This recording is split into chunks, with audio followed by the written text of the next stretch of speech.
up for this nonsense. This bunch of shenanigans. Shenaniganery. That's a good one, actually. That's too much words for being used right now. What's going on, guys? I can tell you what's not. Yeah, I can tell you what's not going on, and that's sleep. Well, good fucking morning to you guys too. Ready for an amazing RNGCast this week, fellas. Let's do it. Oh my God! Let's let the caffeine hit. Who cares? That hurt double G. I just want to let you guys know that. A little behind the screen here. We got up super early to watch the Bleach movie for our patrons on Patreon. Patreon.com/the RNGcast. At any level, you can actually get to hear us talking about this movie, which was pretty damn good. Better than expected. Yeah. I got my catchphrase for the day from it. You'll hear it a couple times this episode, I have a feeling. I'm sure. Well, let's just hop right in there. How's everybody doing today? How was your week in Destiny? How was your week other than getting up super early to watch the Bleach movie? Go ahead, Des. Well, work is finally returning to normal. Thank God, after the freaking holidays. Jesus, I'm so tired of this schedule.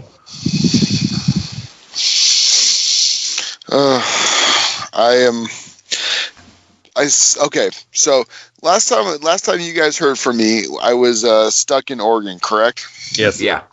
Okay, so I'm gonna paint you a little ditty here, and you're gonna hear how fucking terrible that this whole ordeal became. So you guys talked to me on Saturday. So Saturday, I was supposed to go get my car. My car was supposed to be ready at noon. So noon rolled around, as car dealerships are. I called at 11:30. It's not going to be ready till 5. Great. Call at 4:30. It's not going to be ready till Monday. Fucking great. Okay, so they said Monday 10:30. I show up Monday 10:30. Oh yeah, we just got finishing touches. Well, then 11:45 rolls around, and I'm standing. I was there for an hour and 15 minutes. No. It gets better. It gets better. So so 11:45 rolls around, and I'm like, what? And they're not even done yet, and then I go. I tell the guy, I go, hey man, what's going on? He goes, oh well, we're cleaning up things. I go. I don't care about the niceties. Just give me my damn car. If the car works, just give me my car, please. I need to go. I have a 12-hour drive. I have to be at work at 5:30 in the morning, which means I'm going to get about 5 minutes of sleep. So for the love of God, just give me my car if it's ready.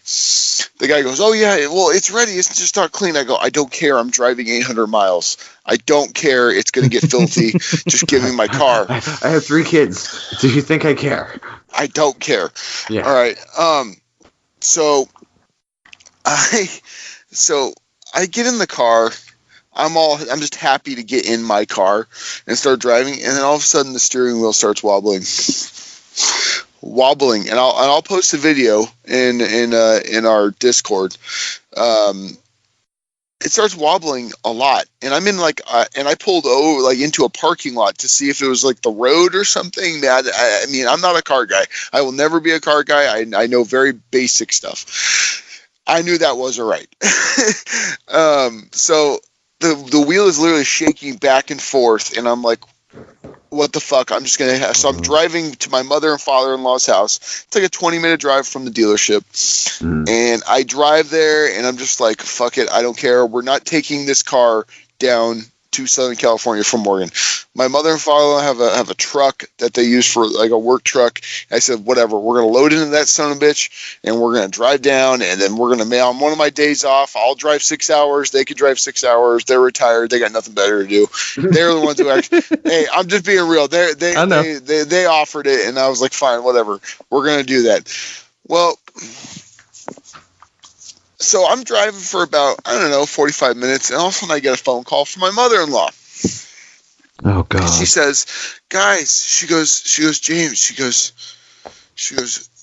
the guys came here to pick up the car because the Nissan dealership, because it's an Infiniti, but the Infiniti, it's, can be worked on by Nissan. So Nissan came to pick up the car, and they wouldn't drive it. And I'm going, why? She goes, well, apparently they only hand tighten the lug nuts on your front right tire. Jesus Christ, dude. Dude, it fucking sheared off four lug nuts, and then 3 stems. Yeah. They said if I lose one more lug nut, the whole tire probably shears off and I go flipping into a ditch. Like, and it's like 28 degrees, like ice, like bad. So yeah, I was, and I'm only 15 minutes away from putting my kids in that car and driving down to, California. Mm-hmm. So, I'm sure you could tell I was thrilled with that. Oh yeah. Oh, I was. So long story, even longer. They're gonna. I pretty much told them, like, you got to make up for this, like, now. Like, there needs to be, like, fucking something. Mm-hmm. And they're like, we understand, we're really embarrassed. They don't want me to go posting on their fucking, because that's one thing, I'll go on Yelp and I'll eviscerate it. I'll post pictures and everything. And I tell them, look, you're going to flatbed my car down. I don't want to put the miles on it. If I can avoid putting 800 miles on my car, I'm going to. And then you're going to flatbed the truck back up. And then you're going to give me a portion back from the labor on the $3,500 catalytic converter repair. And then what else can you do for me? That's what I always said for him. And he goes, well, you need your rear brakes done. I go, well, yeah. He goes, well, that's normally $450. We'll do it for $90 just for the cost of parts. And I said, okay, just get it done. And I never, I still don't have my car yet. It's still up in Oregon. We have don't even have our SUV. We have the truck, and it's a good truck, so it's not like it's a problem. But it's a matter of just, dude, I was just the level of incompetence. Yeah. And this is the problem with RNG Revolution. If you ever consider getting an Infiniti, fucking don't. That's all I'm just gonna say. Just fucking stay away from any Nissans or Infiniti, because their cars are fine, folks. The cars are fine. Their customer service, I get better customer service at fucking McDonald's. All right, I swear to God. At least I expect going into fucking McDonald's for them to, for someone to like have a broken McFlurry machine or something. Like, I'm expecting that shit. I'm expecting to have to like haggle for sauces. When I go into fucking when I go into an Infiniti dealership, a fucking luxury car dealership, I expect fucking decent treatment. All right, God damn it! I paid a lot of money for this car. Like, God damn it! Oh, Des, I'm gonna send you the baking drop, I think. Yeah. Oh my fucking God, man! It literally turned. I was supposed to be there from the 21st to the 27th. I didn't get back till fucking New Year's Eve. I spent New Year's Eve in my car. It was fucking 2:00 in the morning when I got in. 2:00 in the morning. When I finally, my head hit the pillow. So I slept for 2 hours and then got up and went to work and literally just drank like 6 5-hour energies and freaking tried to find some steroids or something. I don't know. I was looking for anything just to keep me awake. That's 30 hours of energy, folks. That's more energy than he needs in a day. Well, no, you don't know how each one of my kids takes one of those 5-hour energies. That's true. So they put a debuff on me, and they take away that power. So I need to eat oh God. And plus now I'm on a fucking diet, so I have even no patience for anything anymore because I can't eat anything good. I swear to God, I fucking. 30? Oh no, I'm doing some fucking I'm counting calories, but I'm on like the extreme I'm on the extreme calories that I can do, and I'm doing shakes, and I'm doing this, and cleanse, and fucking no sugar, and I hate the world right now. Oh, so you're not having fun at all. And I fucking hate life right now so much because I want a goddamn Red Bull so bad, and I want to drink beer, and I can't drink beer. Fuck, I'm angry this morning. God! All right. No, okay, I'm done. I'm done. All right, Double J, can I ask a question? What? Did you drink your milk? Let me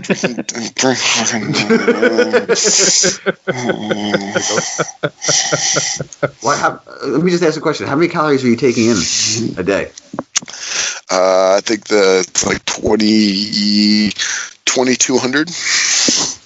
Do you know what your BMR is? Yeah, I've got all my stats right here, dude. It says I'm like the age of like a 69-year-old man, which made me feel even better. My bio. Let's see.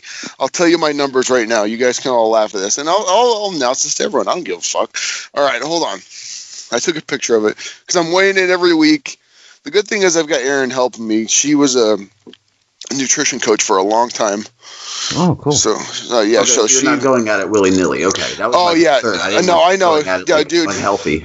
Oh no, I'm eating right. Like I'm making sure that I'm getting all my Like a proper balance of carbs. yeah, and such. carbs, good fats, like nuts and peanut butter. I found this like flaxseed peanut butter, almond butter shit. I don't even know what it is. It's not bad.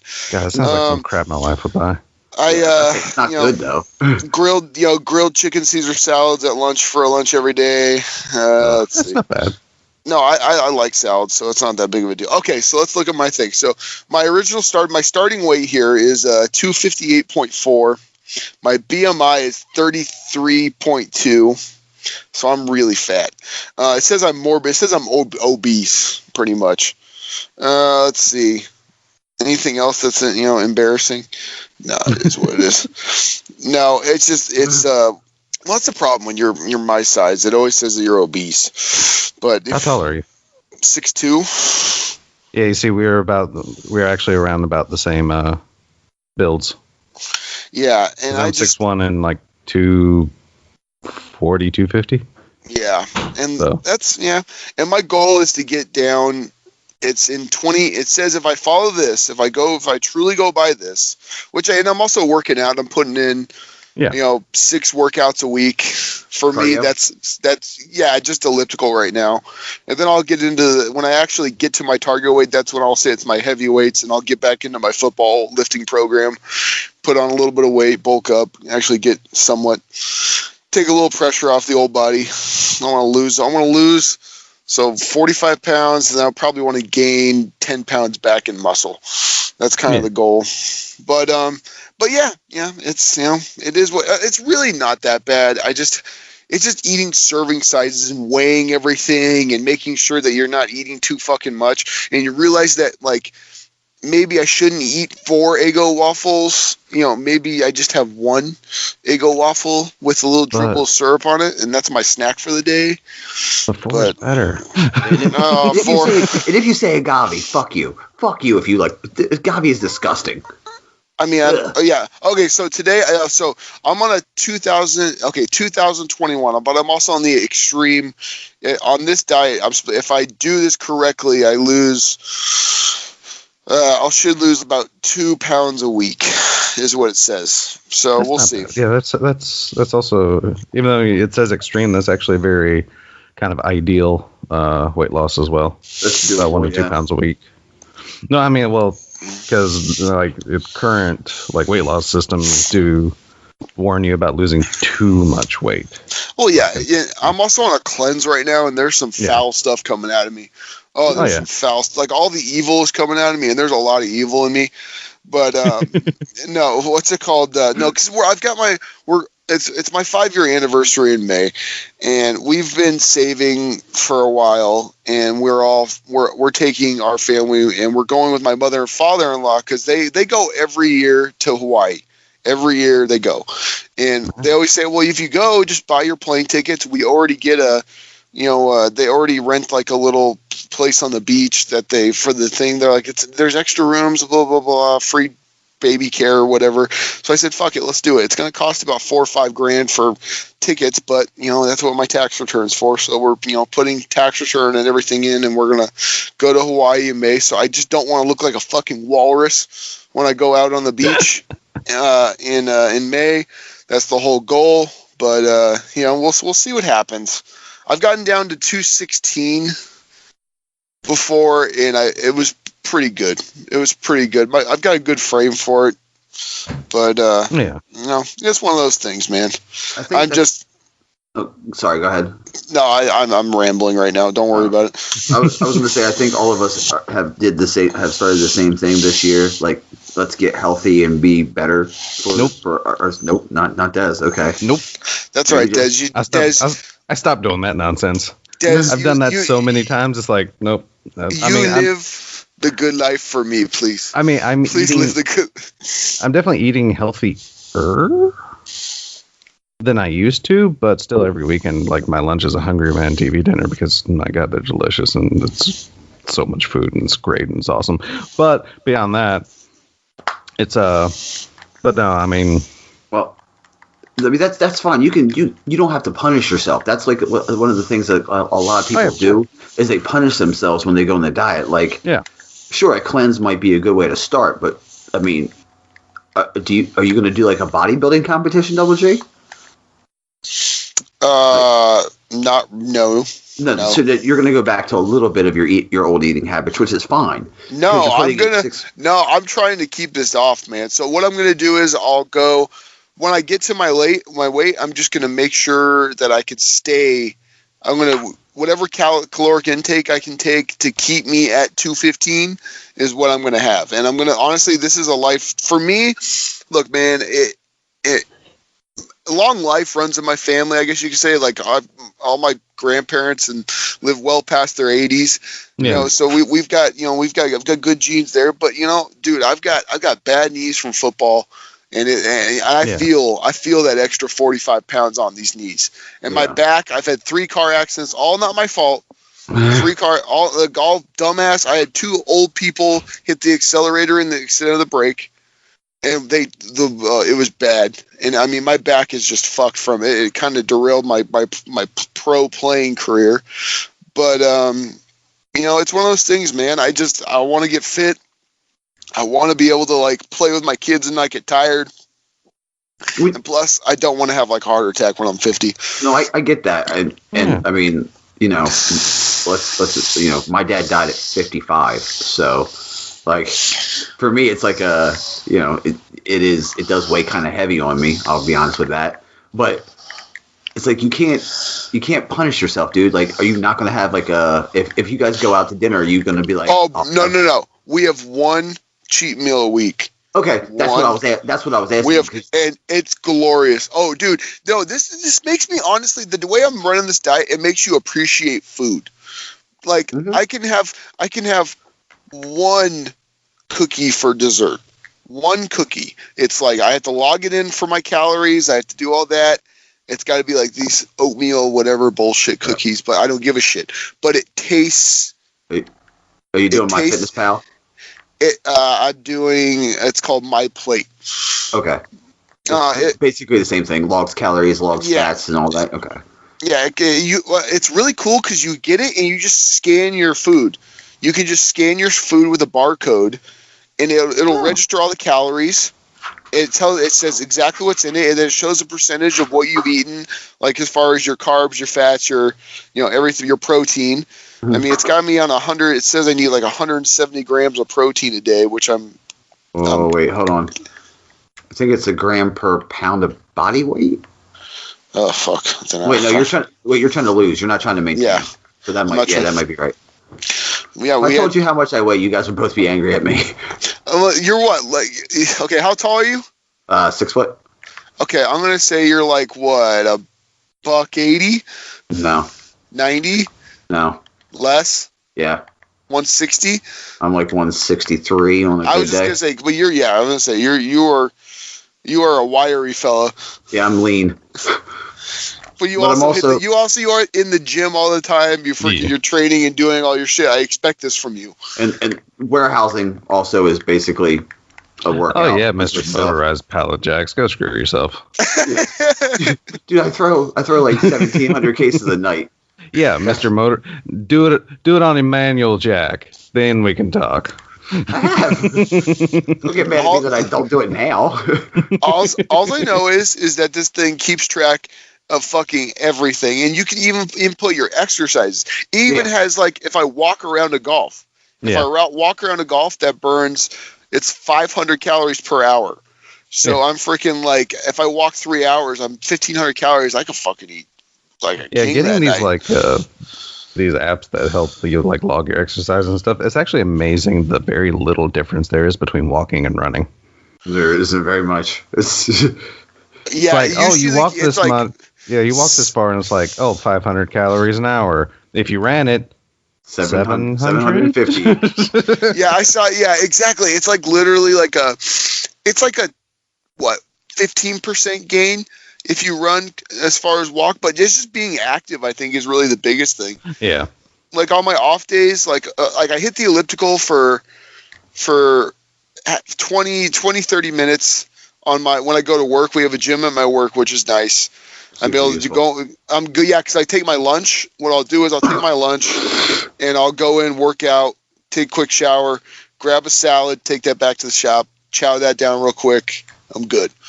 But all the building blocks are set for me to do this. And plus, I'm also doing that.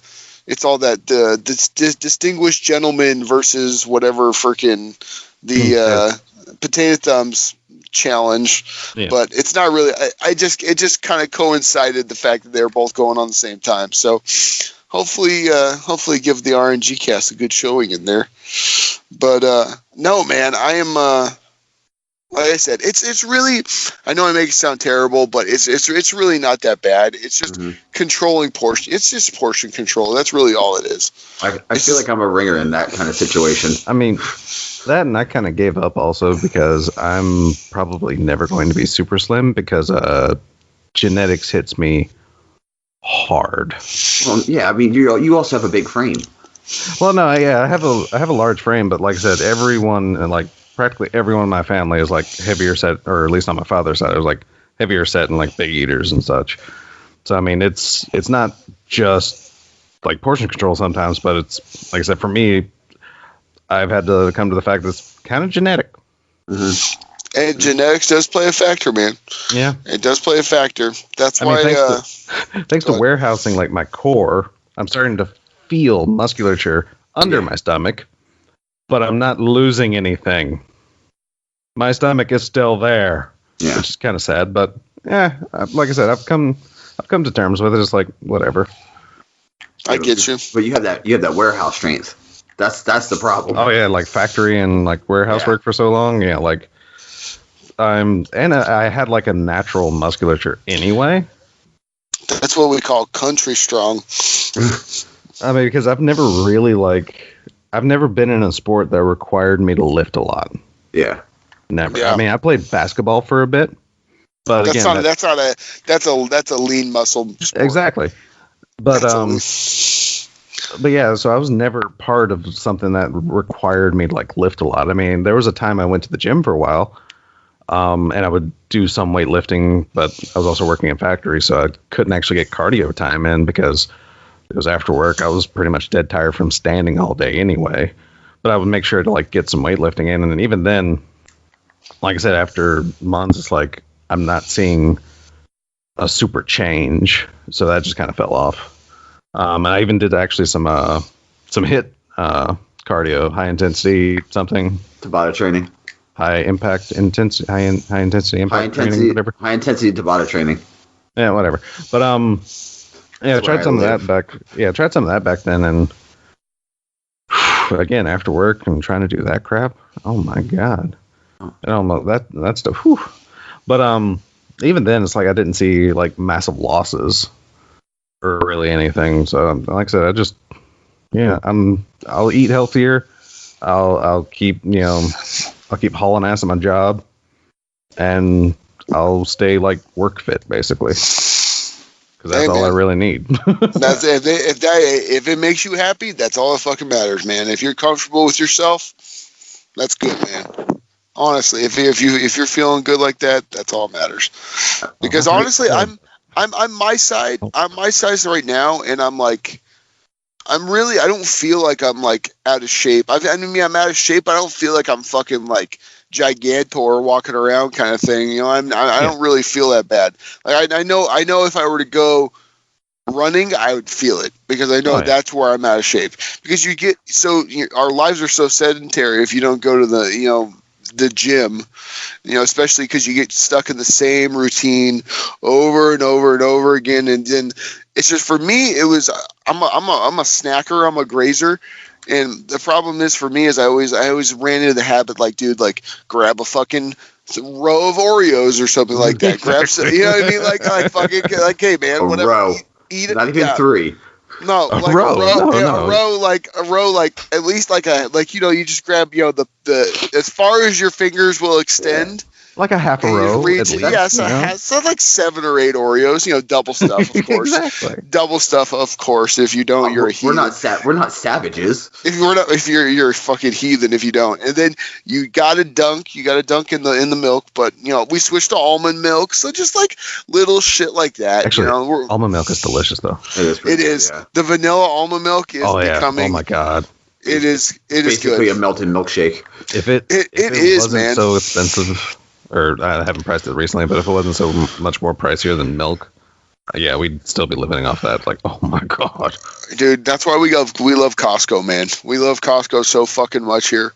Like, we just go to Costco. We spend a stupid amount of money there, but then we have food for like 2 weeks. And for a family with all of our little monsters running around, it's not too bad.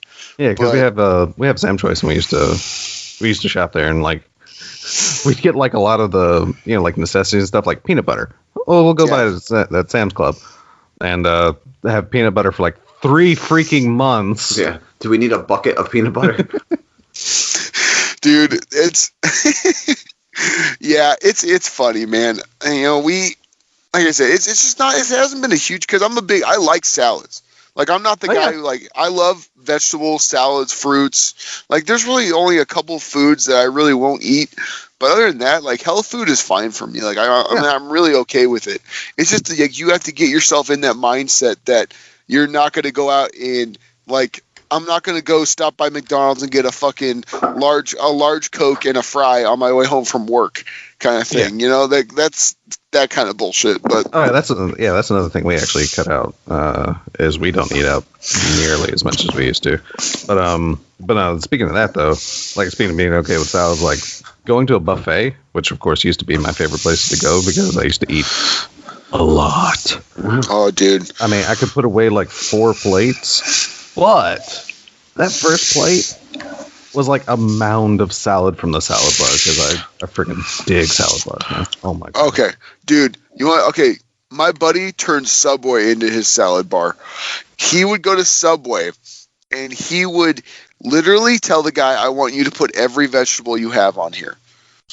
Every vegetable. And the guy would look at him like, are you serious? He goes, yeah. It would look like he was getting a salad.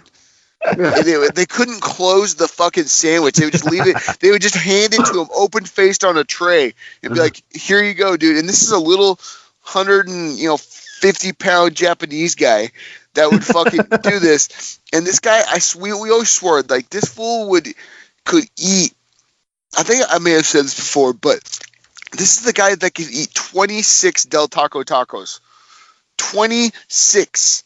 And then was hungry 2 hours later. That's how I am.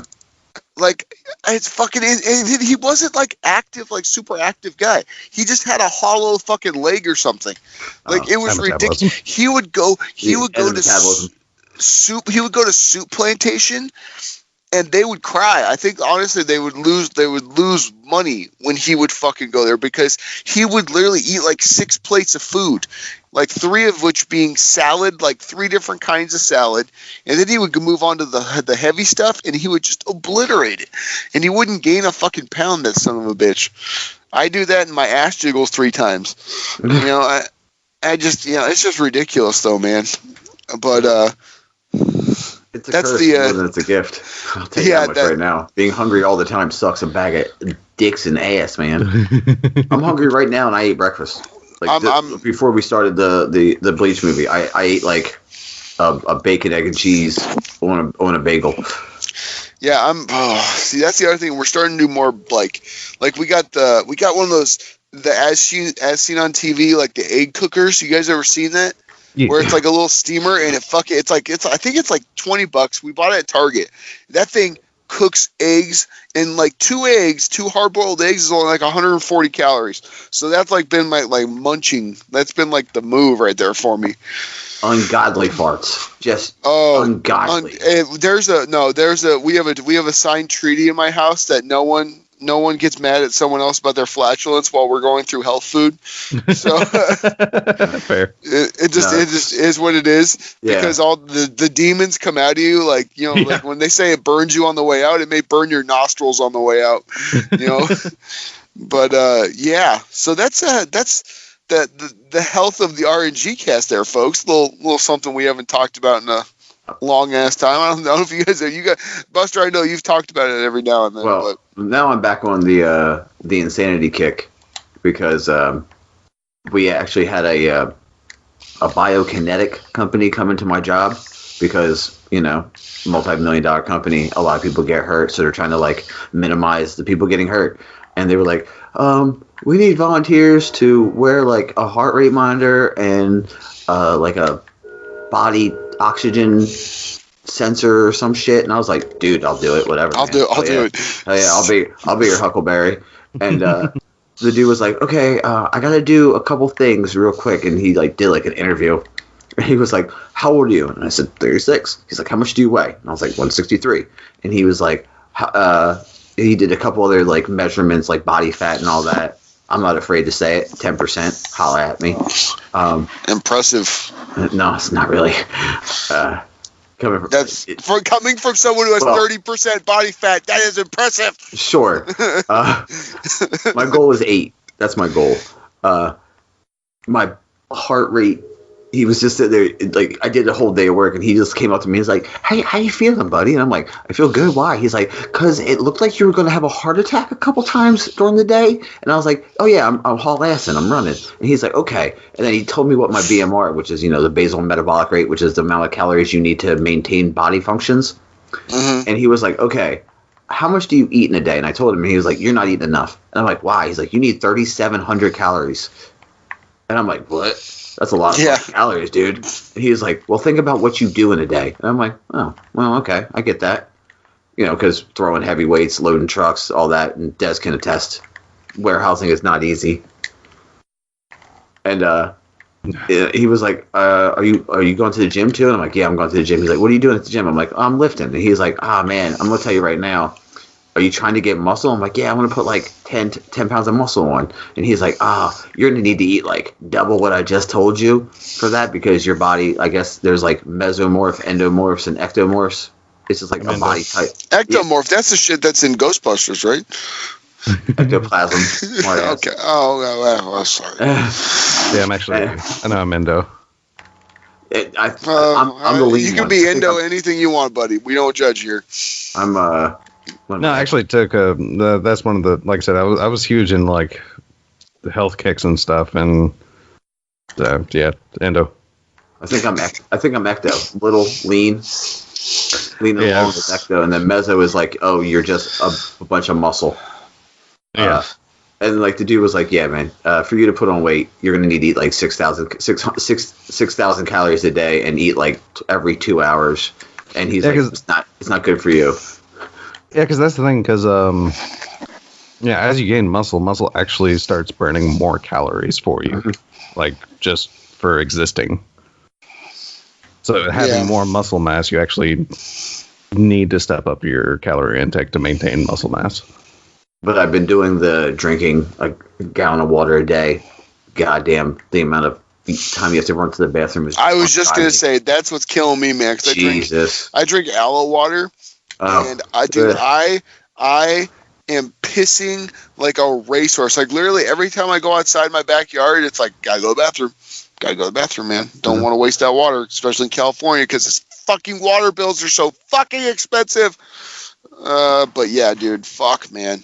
It's a trip to your system especially when you first start off. Like right now, I feel you tell yourself to learn to live with being slightly hungry. That's for me, that's like the big thing. Like whenever I was slightly hungry, I'd eat.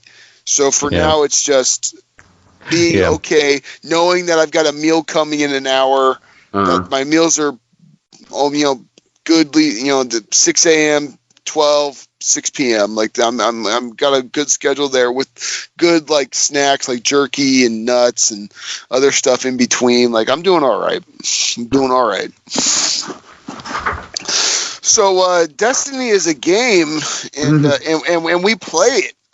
I don't know about you guys, but I actually played a little bit this week after my hiatus. Played a little. I've been doing a little thing. You guys may have seen this. I'm trying to put comp team together for to play coming up in this season. Now I know our schedules obviously don't match up all that well, and so I'm just trying to get it to where we can just play with maybe the same consistent 4 to 6 people. Yeah. Just so you can get a feeling, get comfortable in PvP, because I'm really making an effort to get better at PvP this year. That's one of my New Year's resolutions, just to get better and be confident and not be dragging people down. And so far I've been playing okay. Like last night I had a lot of good games, but it's so far it's been okay. But then we were still getting, like, I was having okay games, like I was going at least like 1.5, and then we ran into literally 7 straight games of hell.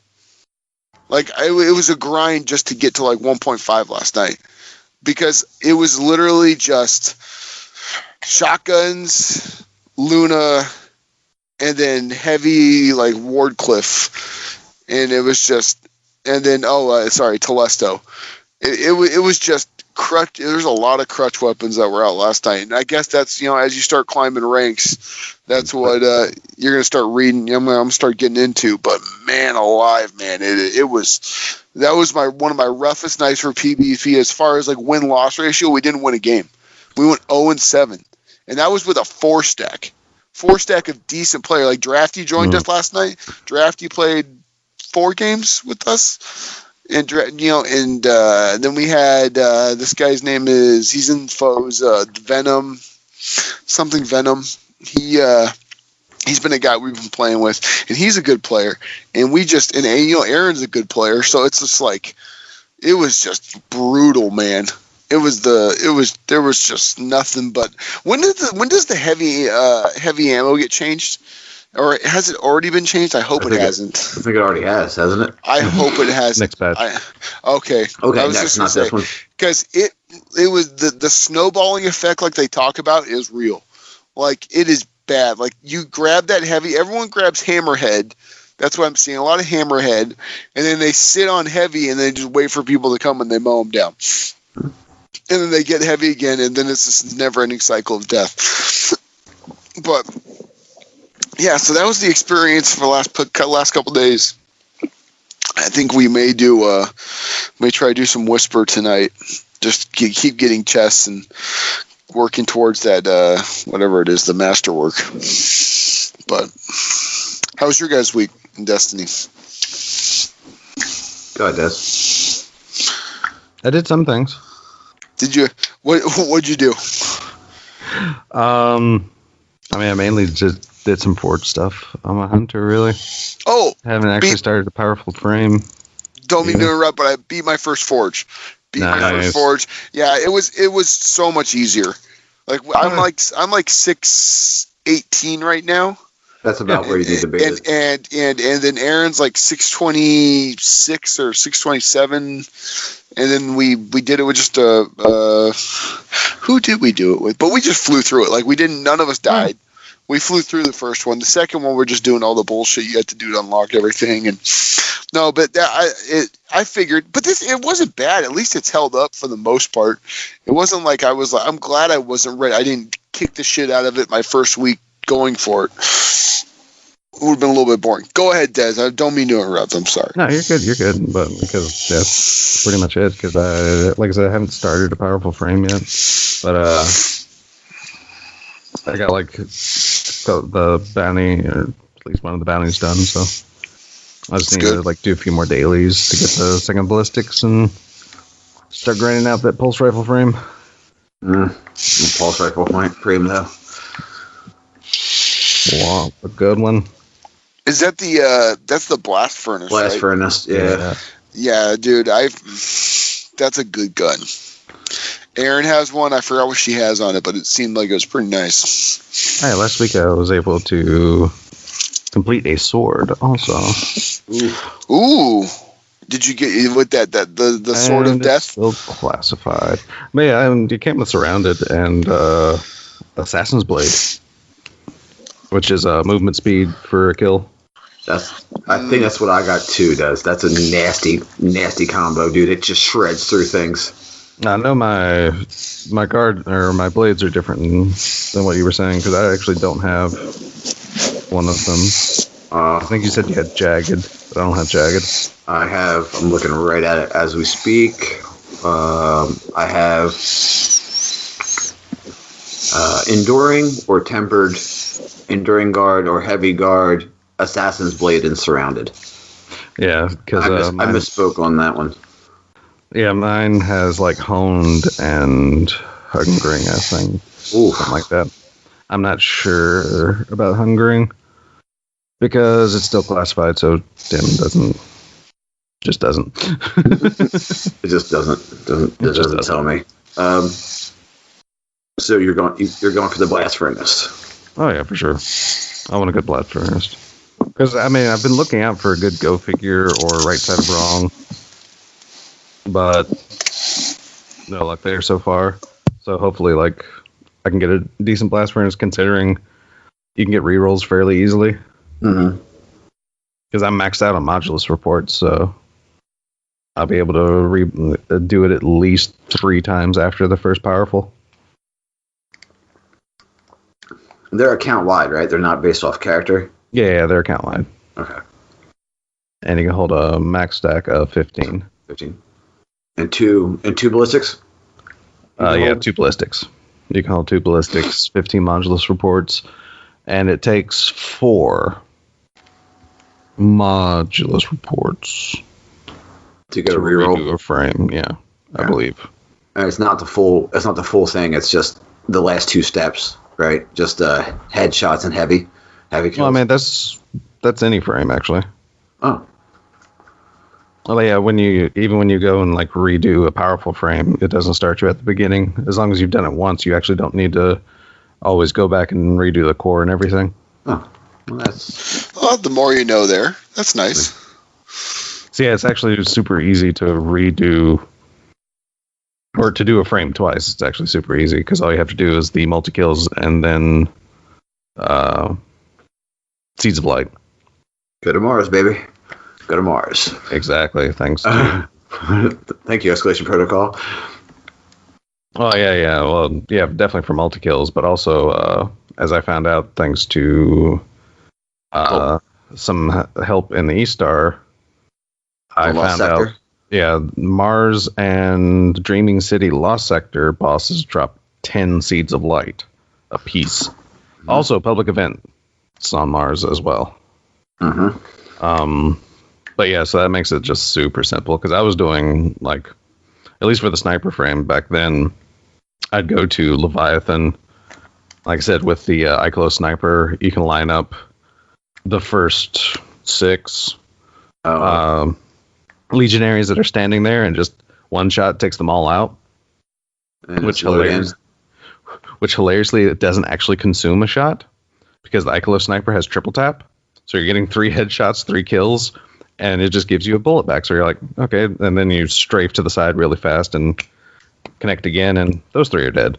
Kind of rinse and repeat, and that's how I was getting the Seeds of Light, but they're not guaranteed from those enemies. Then, like I said, someone told me it's like, Lost Sector's here. It's like, all right, fine, I'll give it a shot once at least. And it's like, oh my god, this is so much faster. Mm-hmm. Because it's so much faster. Oh my god. I think up to the 3rd wave of Escalation Protocol, it just rains the. Oh, I do the Adine subterranean Lost Sector. Okay. Because when you first come in that Lost Sector, because to the right there's Uldren's ship lore scannable, and then there's a rock ramp that you're supposed to take around up to the rock bridge, but there is literally a rock, because as you walk in there's like that step down, that kind of ledge down before you get up to the rock ramp, just in front of that ledge down is a rock because there's actually 2 rocks, but that first rock, you can actually jump on that rock, do a sprinting jump, and make it to the bridge, and then run past the first room that has enemies. Just run past those, kill the 2 doggos that are guarding the last room, and then just focus on the boss. And it's like super fast. I got a Lost Sector speedrunning with Raven. Yeah. Speedrun with RNG. I did a lot of the forges. There's a surprise. Something I love, a forge. I got a blast furnace with Outlaw. No, I'm sorry, Zen Moment and Rampage. Yeah. I don't know if that's a good roll or not. I'm just going to keep going for more because I am a psychopath. If you give me something to pull and then I get a new thing every time, I'm just going to keep doing it. Thanks for that. I'm working on my Hunter now. Thus far, I have I think my Titan can get to 650, my Hunter can get to 649, and no, I got left as my Warlock. But after I unlock, Izanagi, I'll unlock him and then just go for that. But that's just basically what I'm doing. I want to get all 3 open. That way I can just power through and run it. But that's what I've been doing this week. Getting stuff. And I got a couple. I've been doing the. Do you guys do the side frames? Like the ones like Go to Dreaming City, Escalation Protocol, it. Do you guys do those? The augmented frames? The research frames? Yeah. Not often. Not after I found out what they were. Just because it's cool if you're looking for. Yeah, it's just like an extra like Crucible or Vanguard or Dreaming City drop. Or Gambit. Gambit. That one. Yeah. It was. I mean, I like it. I don't really use them. Sorry, I was on mute there for a second. I didn't realize. No, I haven't even gotten into that kind of stuff yet. To be honest with you. It's just an added level of extra stuff to do, which is it's another drop when you're done when you do the forge, because I will say with 100% certainty that GoFanon is the worst forge. I think that's my next one. The worst one. The second one? Yeah. Easy. Yeah. Okay. We'll usually clear up. Yeah, that's what I've heard. It's just take out it's a servitor, right? Yeah. Okay, so you just take out the servitor. I heard apparently take out the little servitors? Yeah, definitely try and focus on the little servitors because it's not super often that they collide with one another. But if they do, sharing thing. Yeah, if they do, you're screwed. So basically, focus down those smaller servitors and burn the boss. Doesn't sound too difficult. I mean, compared to the other 2, it's the most frustrating. It's definitely the most annoying. Because Izanami is just, or Izanagi, Izanami is the forge. Izanagi is the sniper rifle. The Izanami forge is just dumb easy. I did have a Le Monarch drop as well. Nice. Ooh. Yeah, it was actually I think my second powerful frame it dropped for me. So how it's like on a perfect pull it triggers its ability? Is that what it is? Yes, on a perfect draw. And a perfect draw is what? Quick? Like a quicker? A perfect draw is when it actually has like a thing when it's just pull, lock, and then fire. Yeah. And it has to be a headshot as well. Fun fact, I got this week the God damn it, what is it called? The arms that let you do that all the time for the hunter. Yeah, the Oath Keepers, and I got the Gwizen Vest. Yes. Which is it's cheating. It's cheating. It just I got it during one of my I got it and I was running the forge and I put it on. I'm like, this looks fun, and I did my super and it was just like swipe, backflip, swipe, backflip, swipe, backflip. Oh my god, I'm still in my super. This is ridiculous. Swipe, backflip. Repeat. It's just ridiculous, man. It's so much fun. But it doesn't take away my blaze, because you can't take that away from me. Come and get it. Not going to happen. But, I'm kind of waiting on Oath Keepers myself before I really try Limb Monarch because I don't really want to fiddle with perfect draws. And like really learning that because I'm not that great at bows and I don't use them. I know I need to practice, whatever, get off my case, get off my lawn. But if I do get Oath Keepers to drop, I'll probably start using Limb Monarch. No, I had it drop and I didn't even think about using the Oath Keepers with it until just now.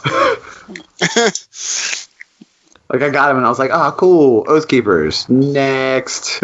Not taking away my my shards of Galanor. I'm sorry. Whoever Galanor is, you're the man. You're the man. I love you so much. Thank you so much for this. The most amazing. Now all I need now is the Ursa Furiosas, and I will have the I'm so mad at you in PvP collection. Oh, that dude. No, the one-eyed mask. The one-eyed mask is the one that last night we were running into, and it was just it makes it so fucking hard to fight against when 3 of the people we were fighting had one-eyed mask. Shit, I used that during Iron Banner. That was fun. Yeah, I'm sure it's a lot of fun for Titans. It's a lot of fun. No, but what's it called? It's just I'm interested because look, I was thinking about it last night, and I think there's a lot of crutch, I guess you could say, exotics out right now, and it's interesting. It's interesting that I think they just need to keep introducing more. That's my idea. Because like the guy we were playing with, he was talking about how we should nerf things a little bit. Oh, no. I hear a recycling plant going on in the back or something on right now. A wild Peter's beard. Yeah.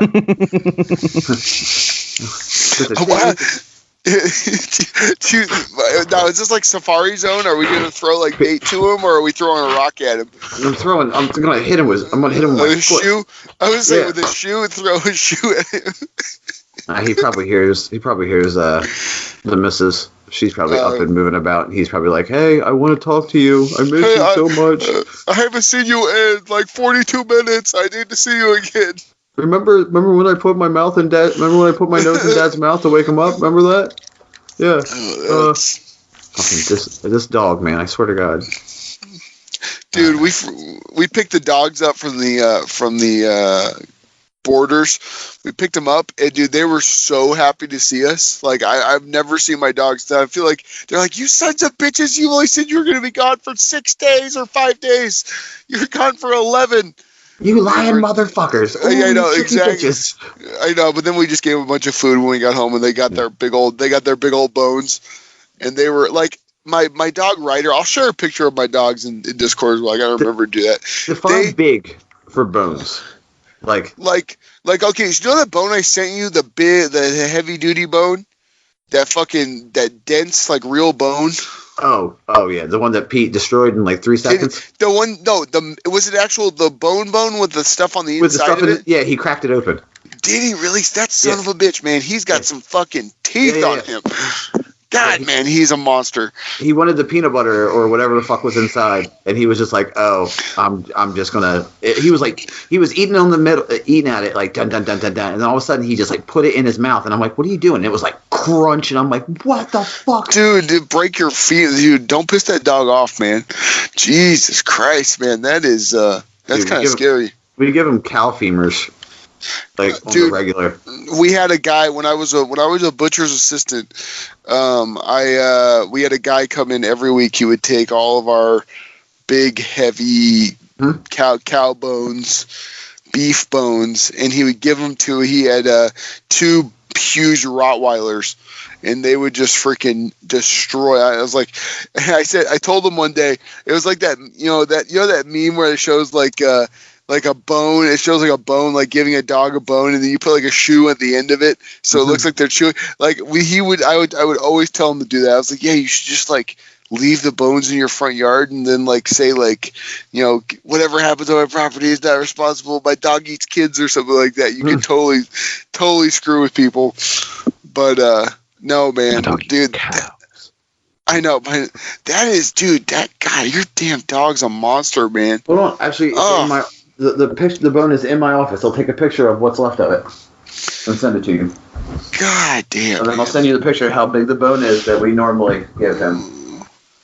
Yeah. So they're all excited, but my one dog, Ryder, my bull terrier, he's all white and clean. Like, he's not white, he's brindle and white, but like his white spot when he gets a bath is like he's really white. He's a clean dog.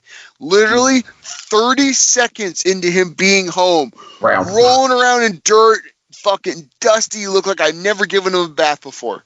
I go, you son of a bitch. He goes, yep, I just did that. What are you going to do about it?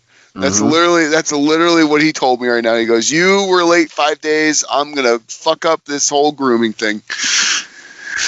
There you go, Double G. I sent it to you on our Discord in a Discord DM so you can see what's left of that bone. Oh, let's take a look at this. He loved it, by the way. I just want to let you know that. Oh, he good. Loves bones. Well, he's a chewer. He's just a buzzsaw with fur. I was just gonna say he is a buzzsaw, man. Yeah. Yeah, I love that dog. I love him so much. I love him so much. I hate him. You're like, I love him and I hate him all at the same time. I love him and I hate him. Is it bad that I can't hear buzzsaw without thinking bonesaw? Dude, yeah, that's that's about right. Oh man, he did. He just popped that right in half, huh? Just chomp. He just popped that shit right in half. And then he chewed it. And then he chewed it down, he grinded it down. Let me see. He loved it though. And then that big ass bone that because why not give my dog a femur of a cow? Exactly. Why not? Let's see. You can't judge me. Hi, buddy. Yeah, we're talking about you. Here, I'm posting in general. These are my dogs. Let's see. These types of shows are fun because it's like, yeah, we're talking about Destiny, but there's not very much new stuff in Destiny. There's not new stuff in Destiny right now. Not yet, baby. It's coming. It's coming. We know it's coming. But this is the call before the Niobe Labs and the Final Forge. Yeah, Niobe Labs. So what is Niobe Labs going to be? I keep hearing people talk about. Is there any indication of what it's going to be? They did mention. All they've mentioned is the fact that Niobe Labs is not a new dungeon, but it is also not the last Forge, because Niobe Labs is kind of the gateway to unlocking the Final Forge. What if the labs are something like you can pick one of the exotics and have that be like the what was it? Not prestige weapon, but the pinnacle. Like you can grind for that. You know what I mean? I don't think so. I think I think it's going to be like, personally, I think it's going to probably, because one thing that we haven't had, which they may not do, but one thing we haven't had is a strike.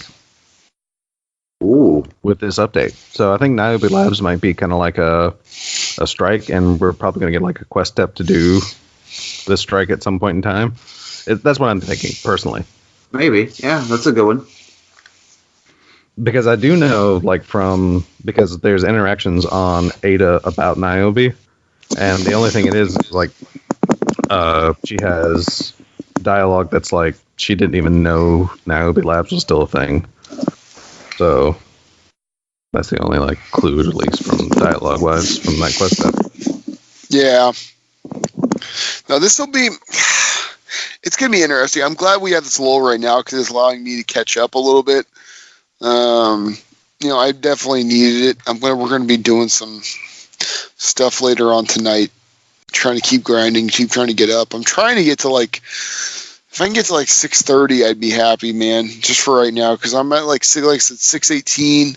I might be higher because I did get a bunch of 6:20, 6:22 year last night from turning in just random shit. So, take a look. But I'm interested in where, because do we have a Crucible patch coming up pretty soon? It's coming up with the new patch, right? And that's when Telesto is going to get its nerf. I guess it's going to perform like a normal fusion rifle. Is that what it was? I know it's not going to. I know it's not going to. It's not a norm. It's not normal, but it's going to. What was their terminology, Des? They said something like it was going to perform in line similar with other fusion rifles. Yeah, of the same bolt stuff. Well, yeah, it's going to be the same bolt to kill as other weapons of its charge rate. Because right now it's still what, a 4-bolt? Yeah. Yeah, that's why you can map people. Because if you can just get, I mean, I had a map. Okay, I'm trying to remember. It's the new map on Mars where Retribution. Maybe you're on like a cliff, like a snowy cliff, and you're like Christ. I don't know the name of it. You got like the ice cave on one part of it. And then I don't know the name of the map. It's because newer map. I really don't know. But Retribution. Okay. I'm pretty sure. So you know that center room where B is? You got like the dividing wall in the middle. Mm-hmm. Okay, so I'm standing there on B where B flag is, and I'm like just around the corner. And a guy standing by where the heavy is down that hallway. That's catty corner away from it, and he's able to fucking from across the map hit me with Telesto. Boom, dead. Like, it wasn't even, like, it didn't even register in my brain that I was in Telesto range from that far of a distance. It was it was disheartening to say the least. I mean, that's still going to happen, though. That's fusions in general, though, isn't it? No, I get it, but not like from this range. Like, it doesn't. Yeah, I felt like I was at pulse rifle range. Or like long hand cannon range. You see, that's the thing that a lot of people are like sleeping on the fact of what Telesto can do and kind of what it's partially made for. Is the fact that even if they increase bolts to kill, it's still going to absolutely map you because it doesn't have traditional damage fall off. Oh, I 100% get that. No, I get that, but I guess it just didn't register that from that far. Oh yeah. That was like, even though it was made as like an area denial weapon in D1, man, that's what people use Telesto for in D1 is just crazy, insane, literal across map kills. Like not even figured it. Like seriously, from one capture point to like from C to A, you can practically kill someone with Telesto. Yeah, it is just. That and shotguns were rampant last night, but that's kind of anything competitive. Oh, yeah. It's going to be shotguns. And there were some teams that we played against, some guys where I literally was playing to the best of my ability, playing smart, making the right moves, and guys just get in on you with that shotgun and they just move better. Especially like the hunter dodge, like spin, dude, like getting up in the air. That's where I really had to get better. I was thinking about like getting up in the air, getting vertical above people, because it throws me for a fucking loop every time someone gets vertical. If you ever want to beat me, just get vertical and you're probably going to beat me, because it's just a rough thing for me. Like, you know, we all have stuff we have to work on in PvP, but that's for me kind of what I'm working on. But no, man, it's just it. Like I said, there's a lot of broken weapons. Another broken weapon I can talk about every week is Queensbreaker. Queensbreaker is broken. I use it because how good it is, and I use it as a sniper in comp, and it's fucking stupid. It's just stupid. Like, you just pull the trigger off someone's foot and you're hitting him in the face. Mm-hmm. Like, it's. So I'm interested to see with new exotics if we're gonna get more if more exotics are gonna get better, how these exotics are, or if they're going to nerf stuff. I think this is a big opportunity right here, and I would hope, like I've said in the past, that they elevate the level of other exotics so that you just have a plethora of options. And obviously there's going to be something that's going to, the cream will rise to the top. You're going to see what shakes out to be the meta. But, you know, I want more options, I guess you could say right now. I guess we're kind of at the beginning of it, because it's not like it's like, you know, we're at the beginning of, you know, we're still in the infancy of random rolls and exotics and getting newer stuff. So I'm patient, but I still feel like there should be some weapons that are, especially older weapons, that have a chance to be really good. I mean, obviously, you know, I don't think this is a spoiler or anything, but have you guys heard about Last Word returning? You guys heard about this? Oh yeah, I mean, we used to spoil it. I mean, we did spoil alert that one, but at the same time, Bungie's already actually spoiled that themselves on Twitter. So yeah, that's what I'm saying. Yeah, it's coming back, and I think it's going to be that box thing. Is that what I'm hearing? Have you heard that? Maybe I'm wrong. Could be right. It's going to be the draw. I think it's going to be the draw mission. Yeah, it's an exotic quest. Yeah, it's an exotic quest. Okay. And, for Joker's Wild. Because why not have it tied to... Okay, yeah, makes actually, sense. I can see them nerfing Queenbreaker, though. It's yeah. Oh, aim assist for sure. No, here's the thing. Like, with marksman sights, it has the same aim assist as normal linear fusion rifles, right? Yeah. It's around 60. But, thanks to the API digging and such, combat sights boosts its aim assist by 40. Oh my god. So yeah, that's why you're hitting people, because it basically has 100 aim assist. Yeah, it is. Put combat sights on. They need to do something with that. They need to cut that in half. Yeah, I was just. Let's be honest. Yeah, that's the truth. Like, I shouldn't feel like I'm getting kills.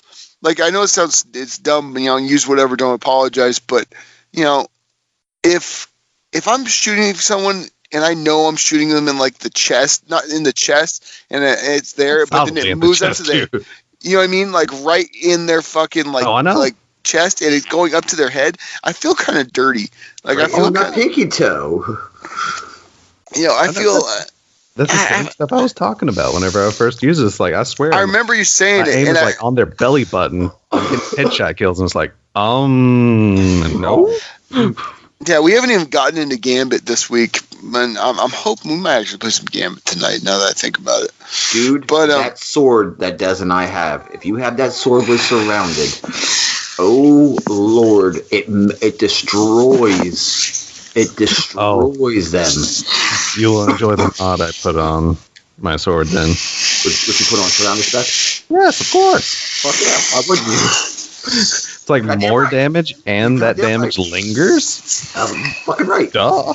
I was thinking about putting boss spec on because I don't have a surrounded mod. No, I have like 3 surrounded specs. So what's the buff that boss spec is? How much of a percentage increase is it? I don't know offhand, actually. Oh, I don't know that. Okay. Because also at the same time, it's very wonky at what exactly is considered a boss and what's like... Because there's minor, major... Like, the line between major and boss is a little blurry in Destiny. So when I was looking at that information, there wasn't concrete numbers because, again, that line is fairly blurry. So I don't know for certain what the number gain is. Gotcha. I'm sure somebody probably. Oh, somebody knows by now. Oh yeah. Fallout probably Kucha. From what I'm seeing, minor spec is 7.5%. So I'm guessing around that. No, it's probably more than that. Minor spec is such. I mean, I understand that being a low damage buff because red bars are everywhere. Yeah, and that's what it boosts is red bars. I got this. I'll find it. You might hear YouTube kick on, but yep, you heard it right. I'm a fucking asshole. It's all right. It's all right. We already knew that. That's why you like me. Exactly. But yeah, it's actually, yeah. It's around like each spec actually does an additional 8% damage apparently. Yeah. So off top it's 8%. Yeah, so surrounded spec is definitely the way to go. Yeah. Like because it's probably I mean, even if it's still just an 8% damage bonus to, I mean, you're not losing anything then, and you're doing that 8% to whatever you're hitting. Yeah. Oh man, Le Monarch is gross. Is it gross? I've gotten hit. I was dealing with it in a comp match. A guy was using it, and he was getting perfect shots because he was triggering that ability all the time, and it's like a nice little burn, man. It brings you down. It almost one-shots you depending on your health, man. Holy. I mean, it how strong your defense is, but it is strong. Like it'd be a good weapon. It's obviously it's not kinetic, it's a energy. It's energy, yeah. So then you could do that with like a hand cannon and have a nice little combo there, like a 1-2, just a quick firing hand cannon for your first gun, every primary slot. I think that would be a nice little combo there to use. At least for someone using it against me. That's what I was constantly thinking about. It's actually, yeah, if for anyone wondering that for a weapon that has surrounded, or like what kind of spec you want to put on it, don't bother with the minor, major boss specs. Because the surrounded spec apparently adds 15% damage bonus. It's the most you can add. And if you put that with Well of Radiance and with the other one, the melting point. Yeah, because they did. This person on Reddit did the test with Hammerhead, and Hammerhead's base precision was 515. When he had surrounded proc, that became 727, and then with surrounded spec, that became 799. Oof. So yeah, that's a sizable buff.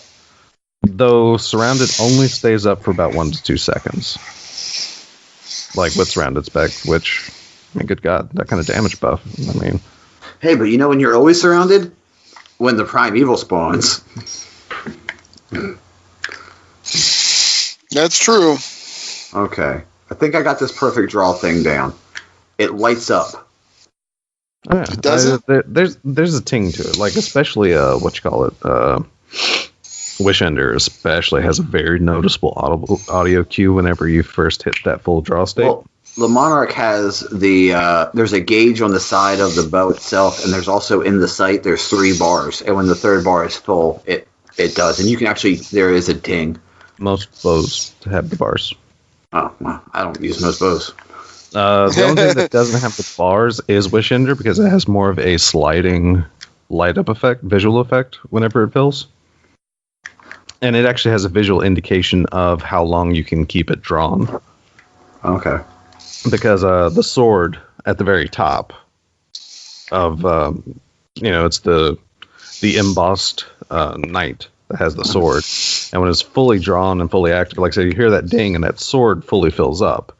So as that sword slowly drains, that's like the time you're actually able to keep it fully drawn before automatically firing it off. This is my first time really using bows. Yeah, I mean, I've noticed like all the visual design and stuff that goes into them, and like for the cues and such, because there are so many cues to the bows. I mean, they did them very well. Mm-hmm. Yeah, that's one thing I really have enjoyed the bows. I didn't know how I was going to enjoy bows in D2, but I think they have become what I wanted them to become. It's got a decent amount of aim assist, but he's super rangy. You pair with another weapon. I think bows have actually been a pretty big success for them, because I'm seeing more and more people kind of use them. Oh yeah, good God, freaking King Koala, I think. Yeah, gross. Got something. It was some milestone. I can't even remember what now, but yeah, he actually set out to do this entire pinnacle milestone primarily with a bow. I think it was his Not Forgotten, actually. That's gross. I think so, but yeah, that was his whole goal, was to try and make bows work in comp, and he completed his pinnacle quest steps with a bow. No, he's also and keen. Something else. Yeah, it's still yeah. He's got. I mean, he's definitely that top percentile player, because he's got the mentality plus the thumb skill. Mm-hmm. Yeah, 100%. 100%. No, it is just guys like that, and guys like Cammy Cakes and stuff like that. They can go out there, and you can hand them pretty much anything, I think, and they're going to go out, and most of their matches they're going to pretty much play the way they normally play. I think you'd have to really try to take someone out of their element to get them to change a little bit and not be quite as good. The thumb skill is there so much that it's just, it doesn't matter. You give them a fucking rock and a stick, and they're probably still going to go like 5.0. Your primary is a rock, and your energy weapon's a stick on fire. Like, and then you can go ahead. Yeah, that's what you're. Yeah, he would guaranteed go like 5.0 on me. Oh god. Actually, speaking of incredible players and such, and just talent and skill, actually hilarious. I've been getting into a new person, like watching like some of their clips on YouTube. Mm-hmm. Not even Destiny related, not even like games I normally play related, or even a personality I thought I would actually even be into, until I found out who he really was. Dr. Disrespect. Yeah. That is actually an incredibly talented video gamer. Oh, yeah. 100%. I focused too much on the persona, and I didn't really like him so much. But after watching, like I said, a few clips of him, like somehow he came up in my suggested. And I started watching a bit of his things, and it's like he can pull off just some incredible like 2 and 3v1 situations, and it's like, holy crap. And then I watched this history of the person behind Dr. Disrespect, because spoiler alert, and sorry for any members of the Champions Club, but persona and such. But no, he was actually like he brags about it often, but he was like this video game tournament champion back in 93 and 94 for NBA Jam. So he just got the thumb skill, man. That's what I'm saying. That's right. It's a thumb skill. I think when it comes down to it, they were talking about this. I was listening to it while I was driving fucking 12 hours down from Oregon. I obviously backloaded a bunch of podcasts, so I was listening to Crucible Radio, and they had this guy Captain. I think it was Cap. Oh yeah, Cap. Yeah, Cap was on. Dude, that guy breaks shit down. Like nobody's business, but he started talking about how all these plans are great and that you can have all these amazing plans. One guy go here, one guy there, but at the end of the day, a team like BSK can come in there and just have the thumb skill to just fucking annihilate you. And they may not need to even talk. They're just going to go in and annihilate because their thumb skill is just their natural God-given talent in that regard is better.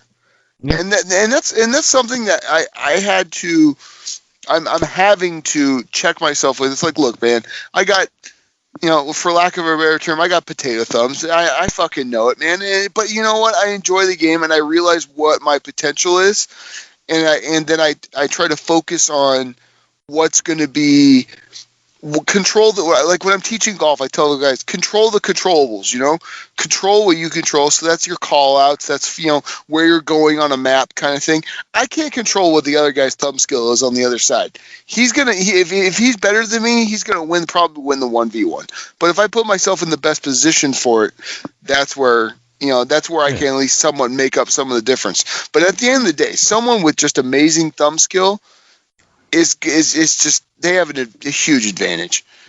No matter what game they're I don't care if they're playing Pac-Man, they're playing fucking Tekken, they're playing whatever. They're going to have a big advantage over someone who's just not quite as fast with the thumbs.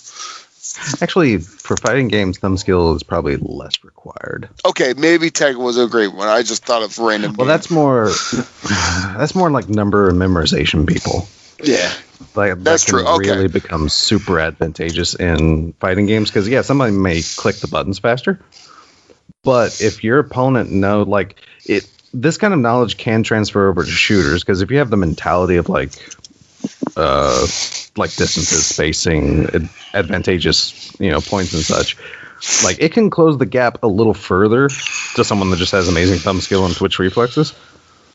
But like for fighting games, it's a little more core to have the mentality. And it's like, okay, this person's throwing out a 3-frame punch, but has 8 frames of recovery. So if he whiffs this, I can come in with this, 6-frame combo starter and just absolutely demolish him.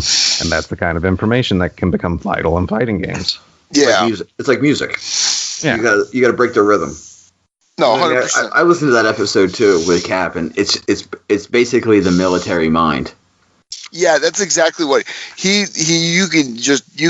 dripping off him. Obviously, that's what he does for a living. But I that was a really informative episode. I really like. You realize, okay, when he started talking about his like the call outs, and he made just the call outs that he would normally make for a situation, I was like, wow, that is the next level. That is the next level. When you literally, it is just amazing. There's always room to get better, and I don't care who you are, what kind of Slayer you are. There's always room to get better, and I think a lot of it is. It's got to be just. Oh, well, he's like push it through center, go, go, go. I got one on B, one on B with a shotgun. All right, and then he's like collapse, shotgun out. Yep. And he's collapse. It's just like that kind of stuff is just. It's really impressive to me because that takes like he kept talking about micro and macro, like the macro game itself. If you're looking at the entire game, you're like trying to find out like weak points. Like, dude, I don't think about that shit. I don't have the brain capacity to think of all that while I'm trying not to get killed by fucking Telesto from across the goddamn map. I don't have that kind of capacity, man. Because it was really, really impressive. But I know we're giving like this, shameless plug to Crucible Radio, but whatever, man. Like I said, it's good stuff. It's good stuff. I mean, they have incredible people, and like I said, mentality is like. It can be huge in like knowing these things because I mean that was whole like what really I think got started on like King Quella's spotlights, because he would go on like the Crucible playbook and such and try and instead of just saying just get good and like have better reflexes. I mean he was one of the people that was like, look, there's like an entire mindset that you can slide into to help. Mm-hmm. Yep. I mean, very important. I think what really got me into that type of mindset, because like I said, like military people I found, can slide into that mindset very easily because, well, it's there too. It's survival. Yeah. But also I think what really, not even just like kind of RPGs, I think just kind of got me into thinking about things tactically, especially like D&D, your actual tactical RPGs like Final Fantasy Tactics and Tactics Ogre and crap like that, and MMOs, surprisingly. Yeah. Like managing cooldowns and managing situations and having to be aware of, oh crap, suddenly this monster is attacking me. I have to actually stop using magic or else I'm going to get murdered.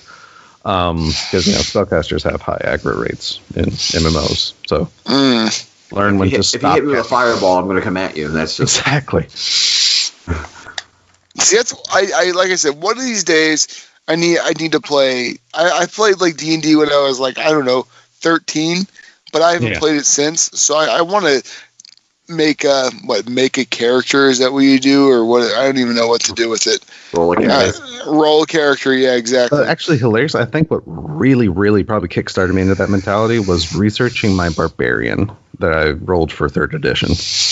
Because me and my brother, we're kind of like method actors for our characters, or were. And did you read like the history books of like the campaign setting? No, we actually read about actual barbarian tactics, and we watched the crap out of the 13th Warrior because it was it's fairly accurate portrayal of Viking like Ying will mentality. Be the first man. Yeah, I will be the first man. Never backing down from a fight, never doing this and that, and so here's like 13, 14-year-old me reading The Art of War. Because again, that's like the mentality I was getting into. I had that shit right here in front of me on my desk. The Art of War, the Book of Five Rings. That's the kind of crap I was reading, like to get into this character, and I guess it's just like really carried. Like I said, keeping up playing RPGs, it's like that mentality has never really left since then. Also, Double G, I think deep down inside, I'm afraid to get into competitive because I know how I am as a person. Yeah, man. I don't like to lose, and I'm super like I have that What? Super salty. No, I wouldn't say salty. You can get salty. I can. Everybody can. Maybe it's a little bitter, little unhappy. But dude, last night it was funny because Drafty's in there and this guy Venom in there and Aaron's there and we finished our last match and I was like, because we literally got, I don't know, we went. So they beat us 6-2 in countdown. And I was like, fuck, that was our second to last match. And we got to our last match. I was like, okay, this is going to go better. Dude, we lost 100 to like fucking 25. Like it wasn't even close. It was just I literally told him, I go, guys, I don't have the patience to not go crazy right now and even go to tower. I was like, I'm just going to get off. He goes, yeah, I feel you on that one. And even Aaron afterwards, it beats you down, man. It beats you down because you just know these teams are playing for so long together. A lot of them are playing for so long together, and they've been just the synergy. That's why I'm starting this whole, like, I guess you say, journey on trying to get better at PvP, because I'm trying to build a team where I know how my wife plays video games, but that's about it. You know what I mean? Is controlling competitive yet? Yeah, but it's a weird control. Yeah. Like pretty much if you want a true diverse, like, selection of modes, play competitive. Yeah, there's a lot. You get a lot. Me personally, I don't know. I'm not big on control. I'm not big on control in competitive. I'm not. Well, it's like the old control rules. Yeah, I want something a little bit.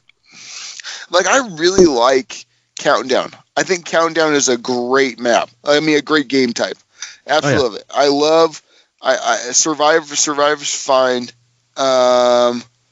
Survival's fine. But in competitive, I don't much see the point of survival. Well, I think now. Well, yeah, that's the other thing is I'm at the point where now I'm like, I wanted Clash, but I'm kind of, it's definitely repetitive with survival. It's definitely really repetitive. It's really, it's like bashing your, fucking competitive's like bashing your head against a rock right now, man. There's some nights where like we're just fucking murdering people, but most nights now have been just a grind. If we get a couple wins in a row, it's a miracle. I kind of wish they went more with, because I get this, more skill, based, but I kind of wish competitive, like, many others with like a rank climb, just went more like the heaviest weight went towards your rank. Yep. Rather than your skill rating. Because if you have a good match, that can actually throw off your entire matchmaking, and all of a sudden you get lopped into a whole new bracket, and you're bashing your head against the wall. That happened because you're not ready for this. We had one game where I went like it was like my first game. I went like 4.0, and it was like a great match, but we lost. But it was a good match, right? And then it just was like get fucked the rest of the night. It was terrible. So maybe that's what happened. But yeah, well, I mean, like I said, comp is comp. I know it's going to be... I miss Trials. I'll tell you that much. I miss Trials. I miss the kind of weekly getting together with, like... I miss a three-man team. I miss a three-man fire team. That's one thing I could say about Trials. Fours are nice, and fours are more like... if you're going to go, like, true competitive scene, like, I get it. I get fours, but for some reason I like threes better. It makes maps feel bigger. It makes, I don't know. It just feels better to me. I'm at that point now. I think I've played enough now that I can make that opinion, but I don't know. I may be in the minority. I was about to say, do you know when you'll see me in comp? When Rift comes back. Dude, if they put Rift in comp, I'll be the angriest motherfucker, but I'll suck it up. I'm like, all right, cool, countdown. All right, that means Rift's coming up, right? I got it. Cool, let's go. Hey, Rift is great, man. I love Rift. I was a good runner of the give me the ball and I was gonna score, man. And especially put on transversive steps, man. Like with a Warlock now, I'll be good. Well, now think about it with all the. Like with all the throwing mechanics that we have, shit. Yep. I can catch a battery in one of the forges. Oh, look, that's effectively the Rift Ball. Just give me goddamn Rift. All I want is Rift. Yeah, and you can pass stuff too. Yeah. So that's also pretty nice. You know, because they had that whole mechanic like they've done in the Ascendant realm and stuff, passing the stuff around. I think it is if they were to do passing. Well, you can pass the battery. I think that would be fun. I think that would be really fun. You could make some. You're pretty much creating a sport game inside of Destiny, and I'm totally down for that. I'm all right with that. I loved it. I mean, shit. I think that's one of my favorite memories of Destiny 1. Yeah. Playing Rift with, like, us playing Rift, you know? Some of the greatest. Falling off the edge that one time. Yeah. Or the whole, hey, man, I need some coverage. And next thing you know, I just drop down and you're like, there you are. I see you, buddy. Some of the great memories of Destiny 1 was us playing Rift because I fucking love that. I'm legitimately surprised they aren't, like, at least slowly building to bringing Rift back. Considering, I mean, look at Halo. Like, once they introduced, Griff Ball. Like, oh, so great. Exactly. That's like one of the, everyone that's played, Halo 3 was when it was brought in fully? Yep. Hammers and swords. Yeah. So, man. I mean. Dude, that was.